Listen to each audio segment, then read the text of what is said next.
जय माँ देवी दुर्गा भगवती। आप सभी का हमारे YouTube चैनल में बहुत बहुत स्वागत है। एक बार फिर से मैं उपस्थित हो चुकी हूँ एक नई वीडियो के साथ। सबसे पहले आप सभी को शारदीय नवरात्र की ढेर सारी शुभकामनाएं। यही आशा करती हूँ कि माँ देवी दुर्गा हम सब पे अपनी कृपा दृष्टि और आशीर्वाद यूं ही बनाए रखेंगी। तो चलिए बिना किसी देरी के अपने वीडियो को स्टार्ट करते हैं और जानते हैं कि शारदीय नवरात्रि में क्या वो शुभ चीज़ें घर लाएं जिससे आपके सारे बिगड़े काम बनने लगेंगे। शारदीय नवरात्रि का विशेष महत्व है, ये तो आप सब जानते ही हैं। यह पर्व देवी शक्ति माँ दुर्गा की उपासना को समर्पित है। नवरात्रि के 9 दिनों में दुर्गा माँ के 9 अलग अलग स्वरूप की पूजा अर्चना की जाती है। शारदीय नवरात्रि अश्विन मास के शुक्ल पक्ष की प्रतिपदा से नवमी तक मनाई जाती है। इस बार नवरात्रि का यह त्यौहार 15 अक्टूबर से लेकर 24 अक्टूबर को समाप्त होगा। नवरात्रि दिनों में माँ दुर्गा के इन 9 दिनों तक धरती का भ्रमण करती हैं और भक्तों के सारे कष्ट दूर करती हैं। नवरात्रि के पावन अवसर पर घर में कुछ चीज़ें खरीद कर लाना बहुत ही शुभ माना जाता है। ऐसा करने से माँ दुर्गा प्रसन्न होती हैं और आपके पूरे परिवार पर अपनी विशेष कृपा बरसाएंगी। नवरात्रि में इन चीज़ों को घर लाने से सारे बिगड़े काम बनने शुरू हो जाते हैं।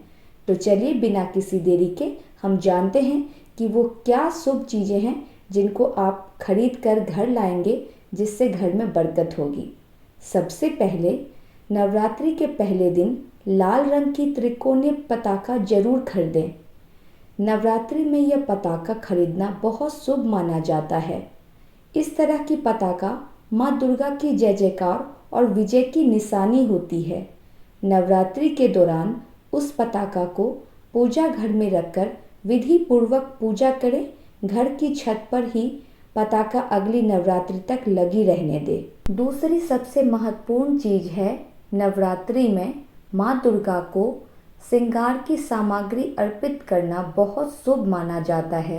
इसीलिए विवाहित महिलाओं को नवरात्रि में माँ दुर्गा को लाल चुनरी के साथ सुहाग का सामान चढ़ाना चाहिए। माना जाता है कि नवरात्रि में माँ दुर्गा को श्रृंगार की सामग्री अर्पित करने से वैवाहिक जीवन सुखी रहता है और पति की उम्र बढ़ती है। तीसरी सबसे महत्वपूर्ण है, ज्योतिष शास्त्र के मुताबिक नवरात्रि के दिनों में घर में चांदी की कोई भी चीज़ खरीदकर घर लानी चाहिए। इससे परिवार की आर्थिक स्थिति मजबूत होती है। इस चांदी की वस्तु को सबसे पहले माँ दुर्गा के चरणों में अर्पित करना चाहिए। इसके बाद ही इसका इस्तेमाल करना चाहिए। इससे घर में खुशहाली आती है। अगर आपके काम में बार बार बाधा आती है या फिर आपके काम बीच में अटक जाते हैं तो नवरात्रि में अपने घर में मौली खरीद कर जरूर ले आएं।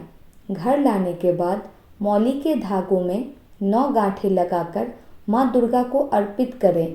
माना जाता है कि इस उपाय को करने से किसी भी व्यक्ति का भाग्य चमक उठता है।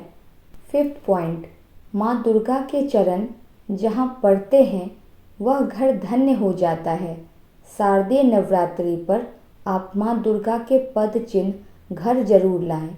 घर लाकर इनकी पूजन करें। माँ दुर्गा के पद चिन्हों को पूजा स्थान के पास ही लगाना चाहिए। शारदीय नवरात्रि में आप लाल चंदन की माला भी 6 खरीद कर घर ला सकते हैं। माँ दुर्गा के मंत्रों का जाप करने के लिए लाल चंदन की माला अति उत्तम मानी जाती है। इस माला से माँ के मंत्रों का जाप करना विशेष फलदायी माना जाता है। अगर आप सभी को हमारी ये वीडियो पसंद आती है तो लाइक, कमेंट, शेयर, सब्सक्राइब जरूर करें, जिससे हमारा भी उत्साह बढ़ेगा। माता रानी पर विश्वास जरूर बनाए रखें। माता रानी अपनी कृपा दृष्टि हम सब पर जरूर बनाए रखेंगी। हमें पूरा विश्वास है माता रानी पर। कृपया करके अपने अपने घरों में माता रानी की अच्छे से पूजा अर्चना कीजिए और शारदीय नवरात्र अच्छे से मनाइए। एक बार फिर से आप सभी को शारदीय नवरात्र की ढेर सारी शुभकामनाएं। तो एक बार प्रेम से बोलिए जय माता दी। जय माँ देवी दुर्गा भगवती की जय हो।